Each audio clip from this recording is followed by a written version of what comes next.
اعوذ باللہ من الشیطان الرجیم بسم اللہ الرحمن الرحیم رب اشرح لی صدری ویسر لی امری واحلل عقدۃ من لسانی یفقہوا قولی۔ ریاض الصالحین دوسرا حصہ، جادو کرنے اور سیکھنے کی سخت حرمت کا بیان۔ اللہ تعالیٰ فرماتے ہیں، اور حضرت سلیمان نے کفر نہیں کیا اور لیکن شیطانوں نے کفر کیا، وہ لوگوں کو جادو سکھاتے تھے۔ سورہ بقرہ آیت 102۔ فائدہ: اس آیت میں جادو سکھانے کو کفر سے تعبیر کیا ہے، جس سے اس کی سخت حرمت واضح ہوتی ہے، اور اگر کوئی اس کی حلت کا قائل ہوتے ہوئے سیکھے یا کرے تو وہ کافر قرار پائے گا۔ اس کے کفر کی وجہ یہ ہے کہ جادوگر یہ سمجھتا ہے کہ وہ ایسا کام کرنے پر قادر ہے جس کو کوئی اور نہیں کر سکتا، حالانکہ یہ اللہ کی صفات ہے۔ اس لیے اسلام میں اس کا سیکھنا اور کرنا دونوں سخت حرام ہیں۔ حضرت ابو ہریرہ رضی اللہ عنہ سے روایت ہے کہ نبی کریم صلی اللہ علیہ وسلم نے فرمایا، 7 ہلاک کرنے والی چیزوں سے بچو۔ صحابہ نے عرض کیا، یا رسول اللہ صلی اللہ علیہ وسلم، وہ 7 چیزیں کیا ہیں؟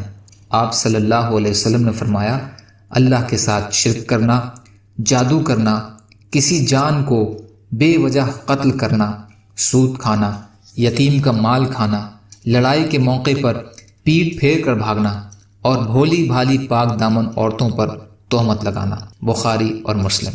فائدہ: یہ روایت اس سے پہلے گزر چکی ہے۔ یہ تمام کام حرام ہیں، انہی میں جادو کا سیکھنا سکھانا اور کرنا حرام ہے، اور یہاں اسی کی مقبولیت کے لیے حدیث امام صاحب لائے ہیں۔ کافروں کے علاقوں میں قرآن کریم کے ساتھ سفر کرنے کی مناہی، جبکہ اس کا دشمن کے ہاتھوں میں جانے کا اندیشہ ہو۔ حضرت ابن عمر رضی اللہ تعالی عنہ سے روایت ہے کہ رسول اللہ صلی اللہ علیہ وسلم نے اس بات سے منع فرمایا کہ قرآن کریم کے ساتھ دشمن کی سرزمین کی طرف سفر کیا جائے۔ بخاری اور مسلم۔ فائدہ: یہ مناہی اس لیے ہے تاکہ دشمن قرآن کریم کی بے حرمتی نہ کرے۔ جہاں اس قسم کا اندیشہ نہ ہو وہاں قرآن کریم لے جانے کی اجازت ہوگی۔ جیسے آج کل کافروں کے ملک ہیں، وہاں لاکھوں کی تعداد میں مسلمان بھی رہتے ہیں، اور وہاں ان کو قرآن کریم سمیت اپنی دینی لٹریچر بھی ساتھ لے جانے کی ضرورت پڑتی ہے۔ اللہ تعالیٰ کہنے سننے سے زیادہ عمل کی توفیق عطا فرمائے۔ یا اللہ، مظلوم کشمیریوں، فلسطینیوں اور جو بھی جہاں پریشان حال ہیں، آپ ان کی مدد فرمائیے۔ ہم سب کو اپنی استطاعت کے بقدر اپنا حق ادا کرنے والا بنائیے۔ یا اللہ، ہماری وباؤں اور بیماریوں سے حفاظت فرمائیے۔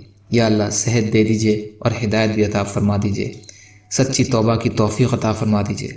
سبحان ربک رب العزت عما یصفون وسلام علی المرسلین والحمد للہ رب العالمین برحمتک یا ارحم الراحمین۔